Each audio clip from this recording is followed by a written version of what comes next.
అందరికీ నమస్కారం. మాక్ అసెంబ్లీ అని మొన్న రాజ్యాంగ దినోత్సవం నవంబర్ 24న ఆంధ్రప్రదేశ్లో శాసనసభ ప్రాంగణంలో సెట్ చేసి పెట్టారండి.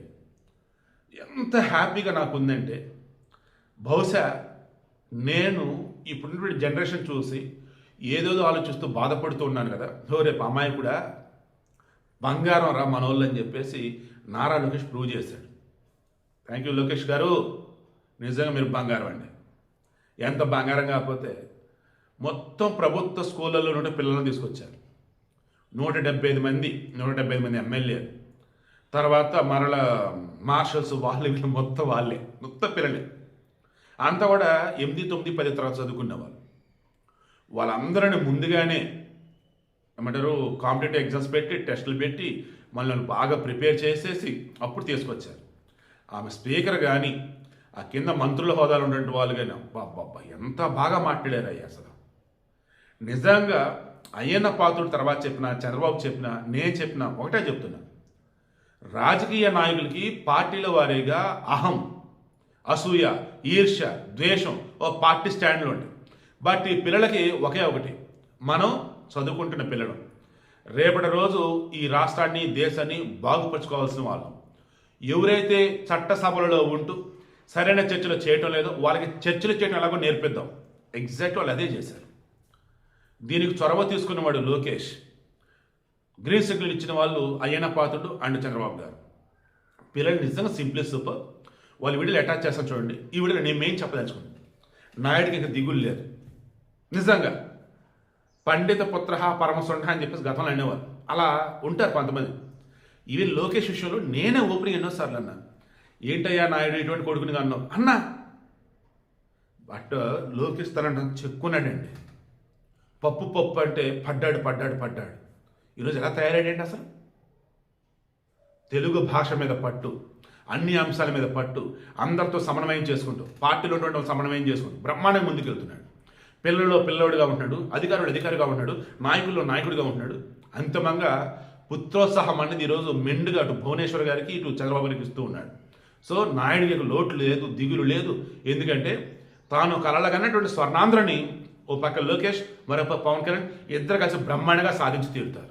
ఇక ఏపీకి తిరుగులేదు. ఎందుకు తిరుగులేదు? ఆ రకంగా లోకేష్ తను మార్చుకుంటూ ఉన్నాడు. ఏ రకంగా? స్కూల్ పిల్లలు, అతను విద్యాశాఖ మంత్రి కదా, స్కూల్ పిల్లలకి మన జాగంటి కోటేశ్వర గారి ద్వారా విలువల విద్యా సదస్సు అంటూ ఎథిక్స్ నేర్పుతూ ఉన్నారు. అండ్ పవన్ కళ్యాణ్ వచ్చేసి ఈ జనసేన అయినా సరే టీడీపీతో సమన్వయం చేసుకుంటూ పంచాయతీలు బలోపేతం చేస్తూ గ్రామ సభల ద్వారా గ్రామంలో ఉన్న ఏకతాటి మీద తీసుకొస్తున్నారు. కులాల రొచ్చు, మతాల రొచ్చు తీసేస్తున్నారు. డబ్బు ధనిక, పేద ధనిక తేడాలు తీసేస్తున్నారు. అందరం కూడా రాష్ట్రం అభివృద్ధిలో భాగం చేస్తూ సంక్షేమం కావచ్చు, ప్రజలకు సంబంధించిన బాగోగుల విషయంలో కావచ్చు, మనమంతా కలిసిమెలిసి అడుగులే అని చెప్పేసి ఈరోజు ప్రూవ్ చేస్తున్నారు. ఓ పక్క లోకేష్, ఓ పక్క పవన్ కళ్యాణ్. సో ఇటువంటి వాళ్ళు ఈరోజు రాష్ట్రానికి అందుబాటులో ఉన్నప్పుడు ఇక చంద్రబాబు గారికి దిగులేనిది, మనకి దిగులేంటి, బాధ ఏంటి? అండ్ ఈ పిల్లలు చేసిన కొన్ని వీడియోని అటాచ్ చేస్తాం చూడండి. అందులో ఒకటి చెప్తా, మీలో కొంతమంది జగన్మోహన్ రెడ్డి ట్యాబ్లు ఇచ్చినప్పుడు తెగ మెచ్చుకున్నారు. ఆ తర్వాత నేను చెప్పా, పిల్లలు పాడవుతున్నారండి, అనవసరం వచ్చే ట్యాబ్లు. సరే ఇస్తే ఇచ్చాడు కరోనా సమయంలో, తర్వాత వెనక్కి తీసుకుంటే అయిపోయేది, తీసుకోలేదు, మరలా ఇచ్చాడు, పాడైపోతున్నారండి. అదే విషయాన్ని పిల్లలు అసెంబ్లీలో చెప్పారు. అదే విషయాన్ని విత్ విజువల్స్ ప్రూఫ్ సహా నేను పెడతాను చూడండి. మరలా చెప్తున్నా, ఆనాడు అసెంబ్లీలో జగన్మోహన్ రెడ్డి హయాంలో ఉన్నటువంటి వైసీపీ ఎమ్మెల్యేలు ఆడ మగ తేడా లేకుండా భజన జగన్ది. ఆ జగన్ ముసుముసులు నవ్వుకుంటూ ఉండేవాడు. బట్ పరిపాలన అంటే ఏంటో, ప్రజల సమస్యల గురించి అసెంబ్లీ ఏమైనా చర్చించలేంటో ఆ పిల్లలు చేశారు. Simply super. అండ్ మరలా చెప్తున్నా, లోకేష్ నిజంగా అటువంటి వాడి నేను చూడలే. ఎన్ని ఇబ్బందులు పడ్డాడు, ఎన్ని అవమానాలు భరించాడు. తను చెక్కుకొని ఈరోజు ఒక అద్భుతమైనటువంటి నాయకుడిలాగా, ఒక అద్భుతమైనటువంటి పాలకుడిలాగా, ఒక అద్భుతమైనటువంటి మనిషిలాగా, ఒక గొప్ప కొడుకులాగా, ఒక గొప్ప నాయకుడిలాగా, ఒక గొప్ప తండ్రిలాగా, ఒక గొప్ప భర్తలాగా కనిపిస్తున్నాడు ఆ కుటుంబానికి, ఈ రాష్ట్రానికి, ఈ దేశానికి. అందుకే మోడీ సైతం లోకేష్ని పదే ఢిల్లీకి పిలిపిస్తున్నాడు. లోకేష్కి ఏం కావాలో రాష్ట్రానికి కనిపిస్తున్నాడు. దేశానికి అవసరమైనవి లోకేష్ ద్వారాగా నెమ్మదిగా కూడా ఫుల్ఫిల్ చేస్తూ ఉన్నారు. ఆ వీడియోలు మొత్తం అటాచ్ చేస్తా చూడండి. అడిగినటువంటి ప్రశ్నలో మొదటి ప్రశ్న, విద్యార్థుల స్కూల్ బ్యాగ్ బరువుకు అనుమతించబడిన ప్రమాణం ఏమిటి? అధ్యక్ష, దానికి నా సమాధానం ఎన్సీఈఆర్టీ మార్గదర్శకాల ప్రకారం బ్యాగుల తేలికగా ఉంచాలని సూచన ఉంది అధ్యక్ష. ధన్యవాదాలు అధ్యక్ష.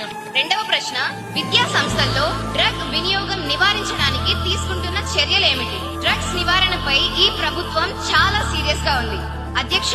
రాబోయే రోజుల్లో అవగాహన సదస్సులు ఏర్పాటు చేయడమే కాదు అధ్యక్ష, రాబోయే రోజుల్లో స్పెషల్ టీమ్స్ ఏర్పాటు చేసి స్కూల్స్ అండ్ కాలేజెస్ లో తనిఖీలు నిర్వహించి అందుకు కారణమైన వారిని కఠినంగా శిక్షిస్తాం అధ్యక్ష. జగనన్న నీకు నా సెల్యూట్. నువ్వు అనుకుంటే అవుద్దు స్వామి. నీ నవ్వు వరం, నీ కోపం శాపం, నీ మాట శాసనం స్వామి. గౌరవనీయులైన అధ్యక్ష గారికి నా హృదయపూర్వక నమస్కారాలు. అధ్యక్ష, ప్రతిపక్ష నాయకులు అడిగినటువంటి ప్రశ్నలలో మొదటి ప్రశ్న, విద్యార్థుల స్కూల్ బ్యాగ్ బరువుకు అనుమతించబడిన ప్రమాణం ఏమిటి?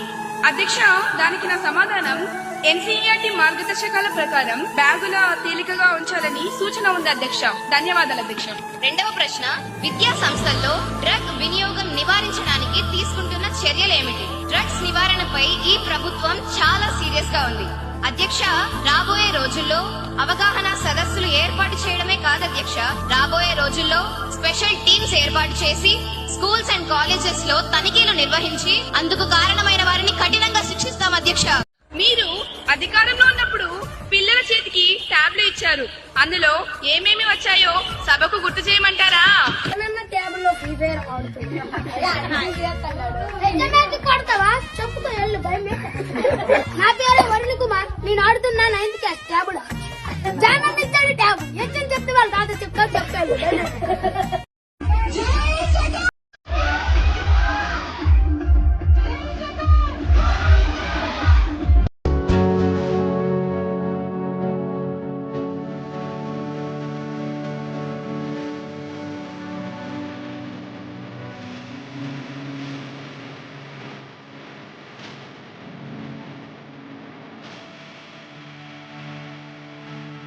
గౌరవ ఎమ్మెల్యే కుమారి మేఘనా గారిని సప్లిమెంటరీ క్వశ్చన్ అడగడానికి అనుమతినిస్తున్నాను. అధ్యక్ష, మన ప్రభుత్వం డ్రగ్స్ నియంత్రణకు ఏ చర్యలు తీసుకుంటున్నారో సభకు తెలియజేయవలసిందిగా కోరుతున్నాం అధ్యక్ష.